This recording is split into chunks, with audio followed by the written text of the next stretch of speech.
$700 কোটি বা $7 বিলিয়ন দিয়ে আপনি কি করতেন? হয়তো ৩৫,০০০ ফেরারি গাড়ি কিনতেন অথবা বড় বড় ৬টি স্টেডিয়াম বানাতেন। কিন্তু বিখ্যাত বিমান নির্মাতা কোম্পানি এয়ারবাস এই বিশাল অঙ্কের টাকা দিয়ে এমন কিছু বানিয়েছিল যা পৃথিবীর ইতিহাসে আজও এক বিরল ঘটনা হিসেবে রয়ে গেছে। হ্যাঁ, আজ আমি আপনাদের শোনাবো রাজকীয় এক মেগা প্ল্যানের গল্প, যার বিশালতা আর পাগলাটি সব ফিচার দেখলে আপনি প্লেন নামের এই দানবীয় বাহনকে আবারও নতুন করে চিনবেন। চলুন তাহলে দেখে নেওয়া যাক। আকাশের বুক দাপিয়ে বেড়ানো বিলিয়নিয়ারদের এক উড়ন্ত প্রাসাদের গল্প। এই প্লেনটি এতটাই বিশাল যে একটি কারখানায় এর পুরো কাজ করা সম্ভব ছিল না। ডানা তৈরি হয়েছিল যুক্তরাজ্যে, বডির অংশ ফ্রান্স এবং জার্মানি থেকে আসে, আর লেজ তৈরি হয় স্পেনে। পার্টসগুলো এতটাই বড় ছিল যে সাধারণ ট্রাকে পরিবহন করা অসম্ভব ছিল।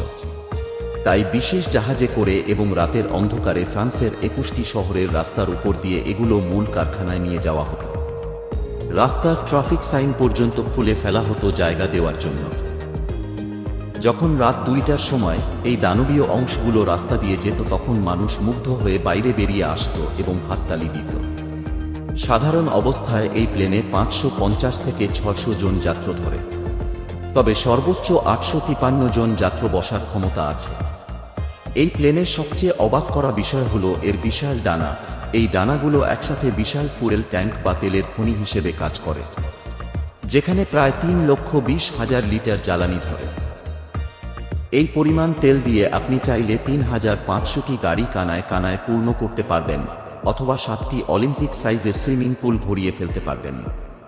প্লেনটির সর্বোচ্চ ওজন ৫৭৫ টন পর্যন্ত হতে পারে, যা প্রায় ১,৫০০টি গাড়ির ওজন একসাথে করার সমান। এত ভারী হওয়া সত্ত্বেও এর ডিজাইন এতটাই নিখুঁত যে ল্যান্ড করার সময় এটি মাত্র ২৪০ থেকে ২৫০ কিলোমিটার বেগে রানওয়েতে গ্লাইড করে নেমে আসে, যা অন্যান্য সাধারণ একটি প্লেনের মতোই।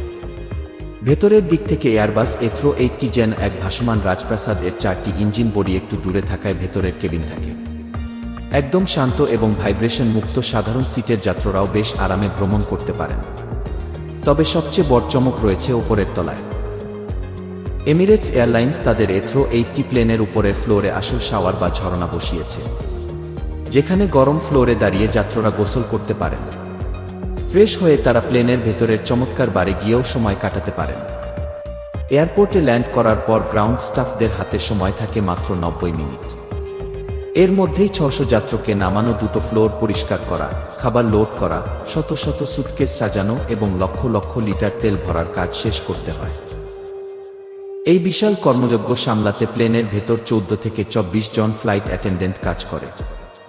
এয়ারবাস ভেবেছিল তারা ৭০০টি এয়ারবাস A380 বিক্রি করবে, কিন্তু শেষ পর্যন্ত মাত্র ২৫১টি প্লেন তৈরি হয়েছিল।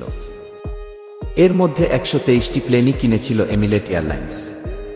এক পর্যায়ে এয়ারলাইন্সগুলো বুঝতে পারে ৫০০ যাত্রীকে একসাথে কোনো বড় হাবে নিয়ে যাওয়ার চেয়ে বোয়িং 787 বা এয়ারবাস A350 এর মতো ছোট প্লেন দিয়ে সরাসরি গন্তব্যে পৌঁছানো বেশি লাভজনক। যখন এমিরেটস তাদের অর্ডারের পরিমাণ কমিয়ে দেয়, তখন এয়ারবাস এই প্রজেক্ট বন্ধ করতে বাধ্য হয়।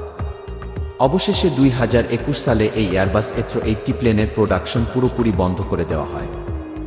এই প্লেনের শুরুর ইতিহাসও কিন্তু বেশ ইন্টারেস্টিং। ৯০-এর দশকের মাঝামাঝি সময়ে বিশ্বের বড় এয়ারপোর্টগুলোতে যাত্রীদের ভিড় এতটাই বেড়ে যায় যে নতুন রানওয়ে বানানোর কোনো জায়গা ছিল না। তখন এয়ারবাস এমন এক প্লেন বানানোর চিন্তা করে যা একসাথে ৫০০ এর বেশি যাত্রী বহন করতে পারবে।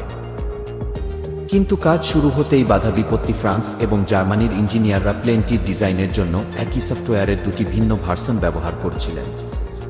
যখন বিভিন্ন দেশ থেকে প্লেনের পার্টসগুলো একসাথে জোড়া লাগানো শুরু হলো, তখন দেখা গেল প্লেনের ভেতরের প্রায় ৫৩০ কিলোমিটার লম্বা তারের সংযোগ কোনোভাবেই মিলছে না। তারগুলো প্রয়োজনের তুলনায় সামান্য ছোট হয়ে গিয়েছিল। পুরো কাজ বাতিল করে আবার নতুন করে তার বসাতে হয়, যার ফলে প্রজেক্ট ২ বছর পিছিয়ে যায় এবং প্রায় $৭ বিলিয়ন ক্ষতি হয়, যদিও নতুন করে এই প্লেন আর তৈরি হচ্ছে না।